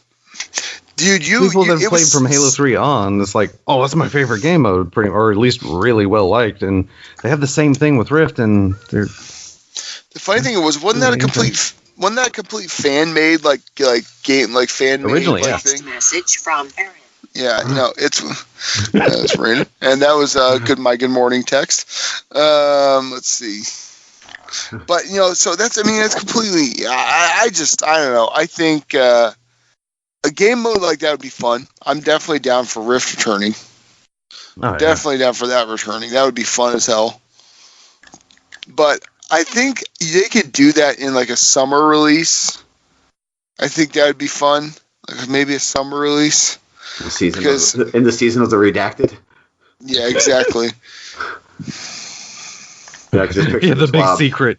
Rift is coming back. Confirmed. I will fucking lose my mind. I will flip the fuck out. You hear me? They bring back Rift. I will scream on cast. I will be the most excited. It'd be like, hey guys, what's going on? I don't know. Rift's back. What's up? Let's see me in the Crucible. Oh man! Like, damn, Buster got the Unbroken. How did he get Unbroken? Is he playing that much? PvP? Dude, his Rift is bananas. His Rift yellow is off the charts. His time in Rift is ridiculous. Yeah, holy crap. Oh yeah. No, there's just like I said, it's good that we have a little downtime like this as far as content. I would not gonna say content because there's so much shit to do. I have a list of shit to do that's as high as my laundry list. It's one of those things where I'm happy that we're getting this consistent content. It's so much better that the slow drip is so much better than just here's a 2 days worth of content and then wait for 3 months. Even 3 months. Yeah, I mean that picture you put up on our Discord was so right. Give us a grind, give us a grind, give us our grind. Then when this comes out, it's like give us easy gear. I'm tired of grinding. It's like, hey man. If you want to work for it, you got to work for it, man. You got to work for that shit. Like I say all the time, you can't summon the devil. Yeah, and now you see on Twitter, it's like, we never asked for this kind of grind. It's like bull crap.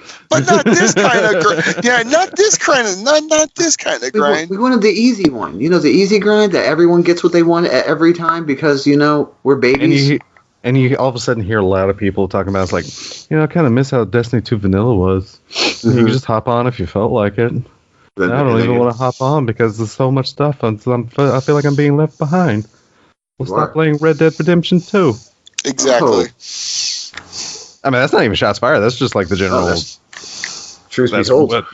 Usually what people are freaking playing. Yeah. Well, people just... The problem is that people who started with D2, let's say they never played D1, but they said, I'm going to pull the trigger on D2. They were brought up in a game that everything was given to them. A lot of stuff was given to them. The game was much simpler.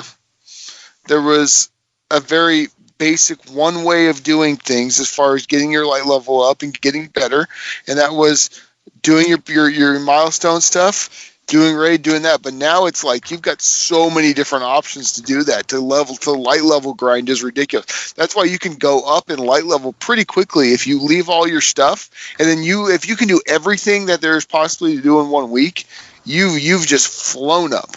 Mm-hmm. So I mean, it's on your RNG.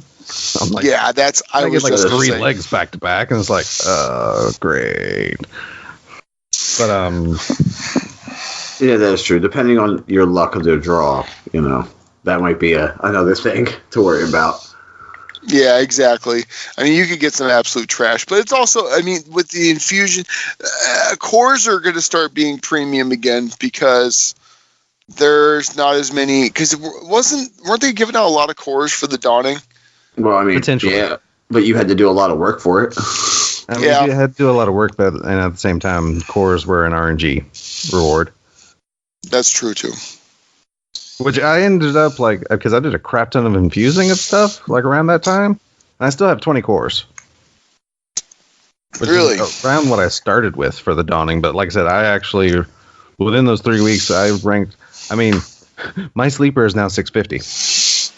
Mm-hmm. Because my hunter had recently started getting 650 at least prime engram drops. So yeah, I'm getting closer to. He hit 646. My Titan can hit 645. So like I said, they're both within 650 prime engram, and I think Dreaming City and Forge stuff is dropping at 650 as well. So I'm definitely within range, but that's what I'm actually focusing on right now. Because now that I don't, the Forges required you to kind of hit a light level fairly quickly. But after that, because I was running around doing all the milestones, but after that I more teetered off. And once I was able to start doing Forges consistently, I basically teetered off to I do Dreaming City milestone, I do Forge milestone. That's all I worry about now is the 2 and clan. It's those 3 powerful rewards are basically the biggest bonuses you get, and that's what I worry about right now. And clan gotta rep foes. Exactly. No, they actually. I was talking to a few people on foes. They are massively expanding, and they're they were even the website. They were even websites up. Guys putting us on the website. I know, man, big time right there. We're very appreciative of that. It makes it's very nice new audience. So any new members, welcome. Yeah. If you're listening for the first time. I think Stripe said we're at 9. The clan's at 9 sub clans now. That is bananas, dude. This is I was a part of. You guys ever? I'm sure you guys have seen XAX. You guys have seen the clan XAX. Sure. It was probably the biggest Destiny 1 clan that existed, and then with D2 it had to get broken up because I mean, dude, there was monetary stuff. It gets out of control though, but it seems like these guys are going about it the right way. Lots of leadership, lots of admins and stuff like that. That's fine. But no, it's crazy how fast these things can snowball and how fast you can, especially if you're recruiting hard, you can really build up a clan. It takes a lot of work, but it's a matter of just keeping active people, and that's always the tough part. It's finding active people or finding out if people are going to be there and they hang out forever. It's kind of thing, and so limit the clan size now to 100 people in a clan.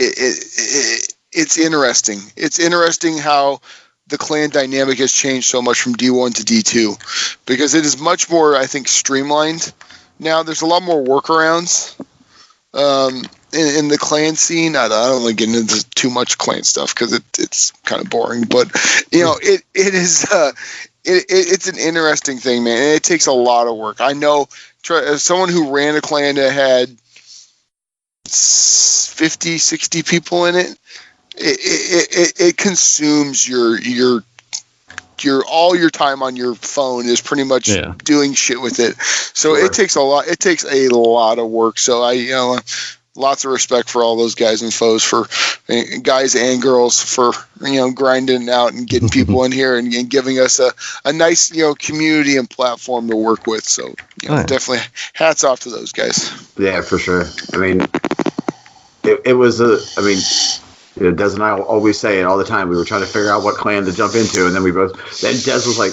"What's the OG's clan?" And I thought, we would have to be like, "Oh, you guys got to do a tryout, and they got to see how you play, and this and that." And it was like, "Nope, here's your invite. Welcome." I'm like, sweet, thanks. Yeah, that's like, oh, all right, cool. Yeah, and that's it. Yeah, it's just a matter of just vouching for people and stuff like that. And obviously, it helps that we podcast together and stuff like that. So it's cool, man. It's really cool. Foes is definitely expanded. They're actually getting a PvP clan going pretty soon, and going to be getting a whole bunch of stuff going. So there's a lot of stuff in the works. Let's see. What are we on to next, fellas? I put a couple questions down for topics. Yes, you did. Yes, you did. So they're a little diverse. I don't know. I'm in a big VR mode right now. Like I think that's going to be the future. So I'm starting to get prepared for it. But here's my question. So if you could make D2 a VR game, would you play it? Like right now? With the VR right now, or like futuristic ass VR? No, VR right now. No. Okay, that's fair. Right now, VR seems like more of a gimmick. I agree with you. I feel like it's getting better, though. Oh yeah, for sure. Like, I mean, it's like, because I've followed like VR for a while, like, because I've seen some interesting things in VR that actually never went anywhere. There was a person that made like an entire. It wasn't just a headset, but it was also kind of like they made this VR thing for Half-Life 2, I believe, and it was actually this like freaking like circular almost treadmill that you could stand on. Yeah. So you can move, right? Exactly. You walking was you moving. So if you wanted to strafe, you actually had to like physically do the movements and such, which is a really cool concept, but it never went anywhere. Yeah, I think that's my downside with VR at the moment, because it's like, yeah, it's cool, whatever. You can see things and you can see your hands, but I'm not moving. I'm pushing forward on the stick. Pete, you're driving me insane, bub.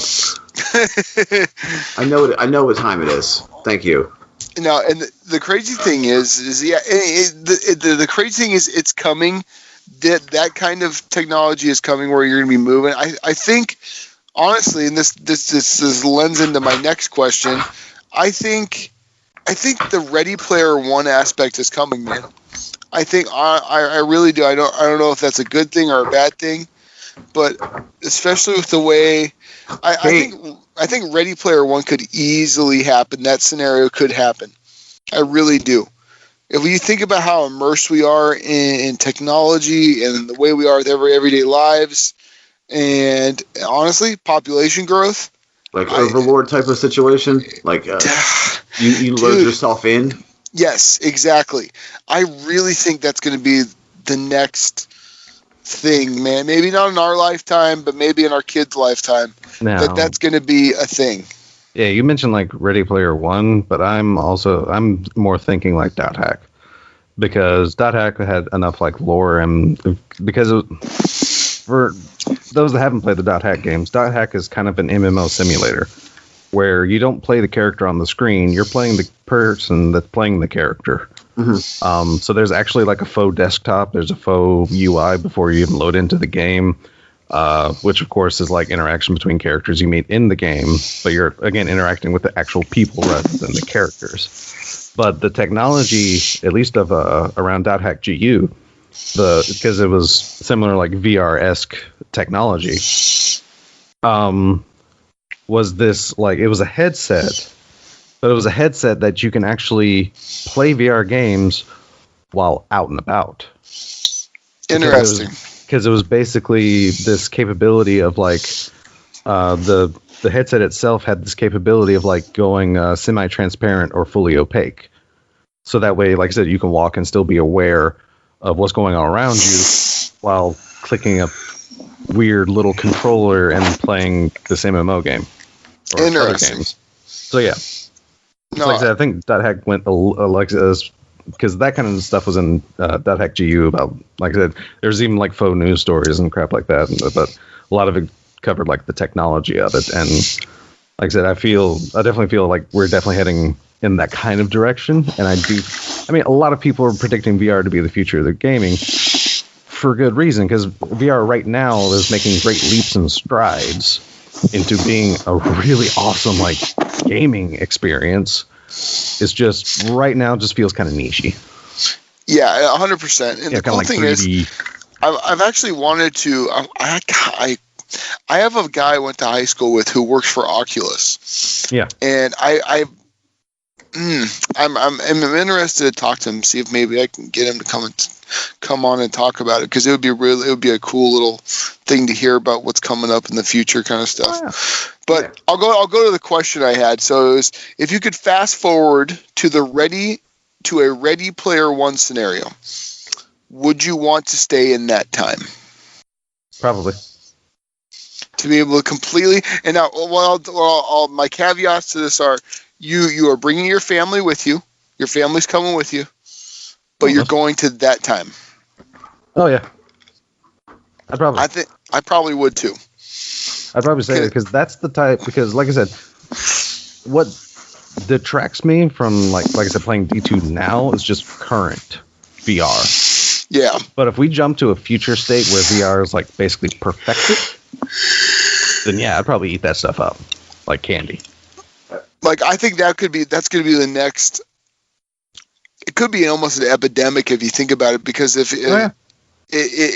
could be a huge thing. Because how many people, can't afford to go out and do all this stuff, and you want to, stay home and be home and take care of stuff? Well, guess what? If you could put a headset on and escape into an entire whole new world, that's going to be, I don't know about you, but that sounds pretty fucking cool. That sounds like a pretty awesome escape. Double G, do yourself a favor. Yeah, it is what we do now. Also, do yourself a favor and look up the anime Overlord. I watched the first episode. Okay. I watched the first episode. It's pretty. Yeah, and .hack. Yeah, .hack is also really good. I watched the first episode of Overlord, and it's kind of funny. I was just laughing, like how he's like when he's like figuring all his powers and stuff like that. Yeah, and he's figuring out when he's Momonga. Yeah, it's very interesting. Or for those members of the Revolution that are into RPGs, you can get the .hack GU trilogy, or actually not even trilogy, like 4-pack game HD remaster for current gen consoles. Interesting. You don't necessarily need to play because they're connected. That's the thing about the .hack overarching storyline is, okay, .hack Sign came first, which was an anime about futuristic MMO. Mm-hmm. I think the PS2 games then came, which was like a set of 4 games that kind of connected to .hack Sign to a degree. And then, of course, there was also an anime, .hack, I forget what it was called, but it was basically, it happened after the PS2 games. And then there came .hack GU, which is definitely a direct sequel of both the PS2 games, that sequel anime, and the original .hack Sign as well, without necessarily having to play or experience any of the others to really. You just get a few deeper things and deeper connections if you have that foreknowledge, but you still get like a good idea of like what it's kind of about and such. Gotcha. No, like I said, it is it's technology that is far beyond my comprehension. Oh yeah, of how they're going to do everything. But I think it would be. Buster, would you do it? Man, I guess. Yeah, just so I could experience it. Because I mean, what do they call it again? What do they call it in? Oh God, what's the name of the name of the universe? Whatever it is. But regardless, it's. I think look, fellas, we're running out of room on this planet. I mean, I'm not trying to get all political or anything here, but we're running out of room. But there's a lot of goddamn people, and I could really see this being something that kind of helps with that. I guess you could say, like, gives people an escape, and I think that's our future. Like 50 years from now, I think VR is going to be everything. I mean, everything. That's how you're going to watch TV. That's how you're going to play video games. That's how you're going to do everything. It's going to be all, like, you're going to be there. Like, sporting events are all going to be VR. Like, you're going to be able to pay to be, like, standing on the sideline in virtual reality, getting the vision of, like, I don't know, what a coach sees or something like that. I guarantee you, man. Well, they already have comedy shows like that. They have comedy shows in VR. Which I don't think it would translate well, because the comedian feeds off of your energy as well. You know? Yeah. Oh, if you knock out audience reaction, comedy is kind of a guy. A guy talking. Yeah. A guy hoping he's telling good jokes rather than actually having a good show, because that's actually the talent for comedians. If like your setup joke for a series of jokes don't work, well, time to fall back on something else. Break out the closer. That's like asking what's the other one that I hear a lot? If you could augment yourself, like if they have augment, like, you know, you can get a contact in your eye that, you know, gives you night vision, would you take it? But I would take some exoskeleton support. That way I can stop hurting so much. Yeah. That's the other thing I think is coming too, dude. I think synthetic limbs are coming. I think that's another. I'm big into this kind of like technology advancements, and I feel like as a society we need to continue to progress. So I try to like think about what's going to be the next thing. Well, I honestly think bionic enhancements are going to be the next thing. I think things where people are grafting metal onto bone and being able to gain, honestly, almost superpower strength. I think, or being able to put a retinal patch into your chip, into your, you know, your brain or on you. I know they already have the contacts with, like, you can see like telescoping stuff or like the like Google Glass stuff, but I'm talking about literally like you implant this chip on the side of your head like a Nintendo DS cartridge, and then, like, you know, you've got something going on. You know what I mean? Like, I think stuff like that is coming. It really excites me. I know some people probably think it's boring or freaky, but, you know, I think it is.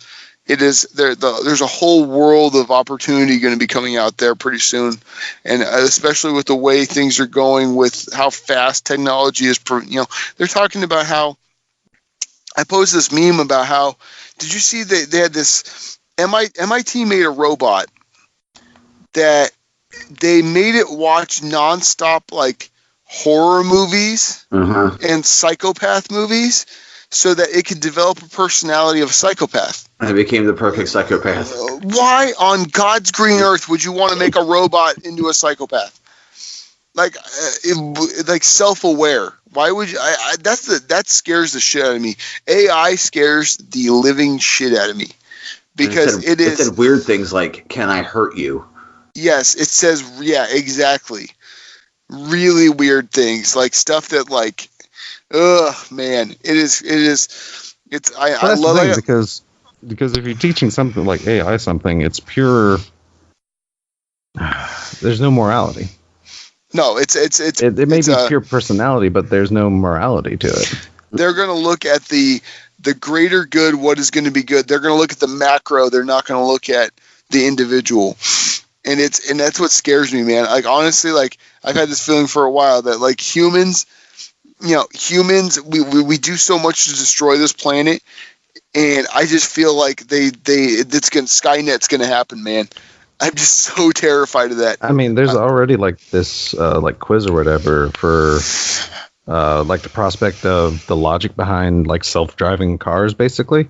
And you go through these steps of this quiz. It's like these logic quizzes, but like they said, there's no morality to them, because it's basically like getting behind the idea that if self-driving cars become a thing and there's like a failure that will cause the car to crash, like, and no way to save it, then what does the car do? Like, there's 6 people on this side of the street, but there's only 2 people on the other side of the street. So if you were to crash, the car is going to go for the 2 people because it's the minimum amount of loss of life.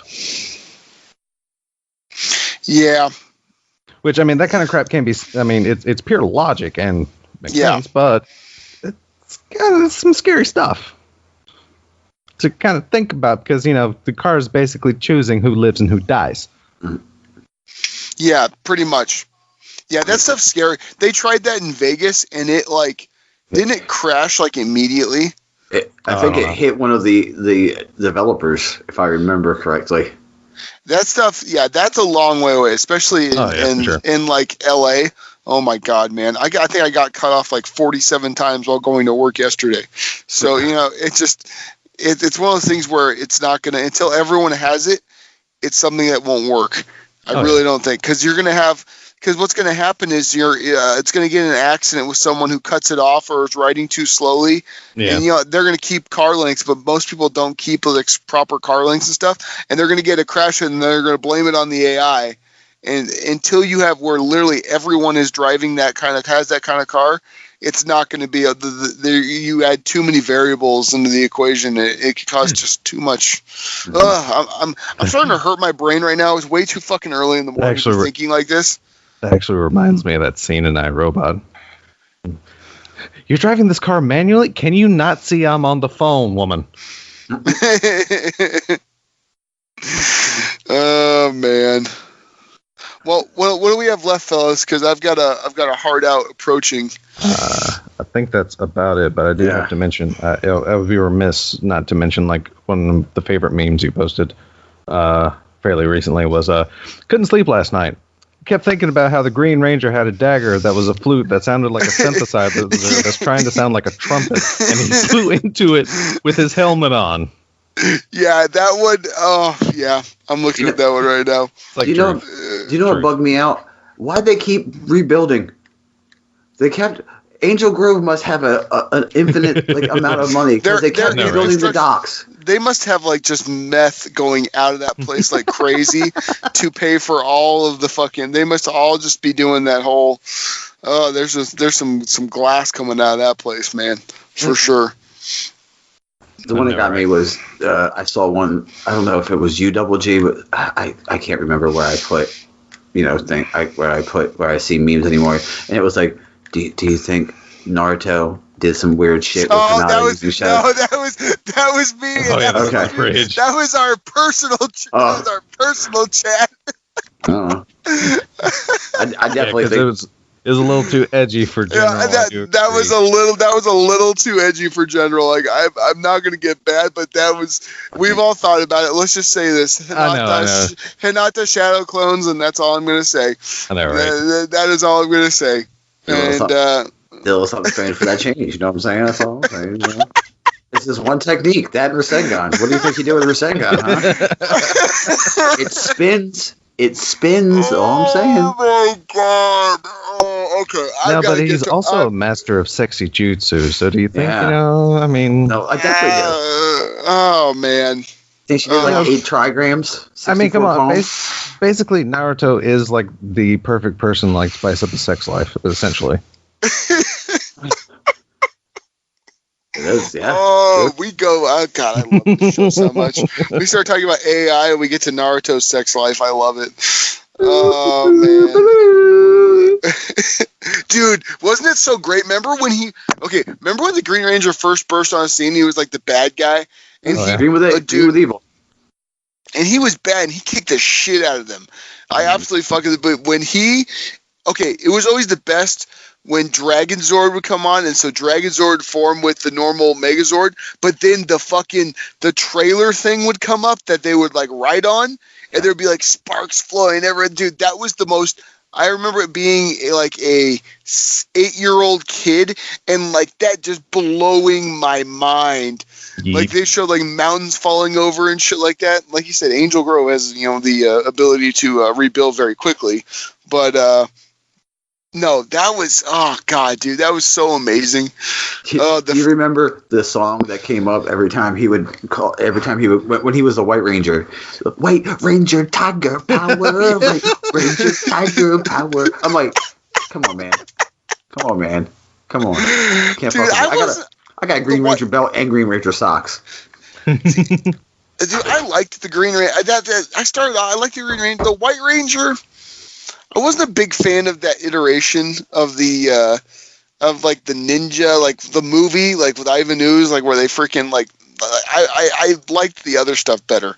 I didn't like the jungle animal one. Yeah. Fellas, I'm reaching that point where I've got to go to work before I get fired. All right, Double G, tell everybody where they can find you, buddy. You guys can find me in the RNG Discord, baby. Get on in here. Gorilla Golf 1987 on Twitter. Get at me. Like I said, be respectful. I'll be respectful back. If you have something, you have any kind of conversation, come talk to me. Remember this as well. Party is always open, folks. If you want to come play with me and you're my friend, or you just want to look me up and see if I'm on, I guarantee you I'll accept your friend request. We'll play some games together. Des, go ahead, buddy.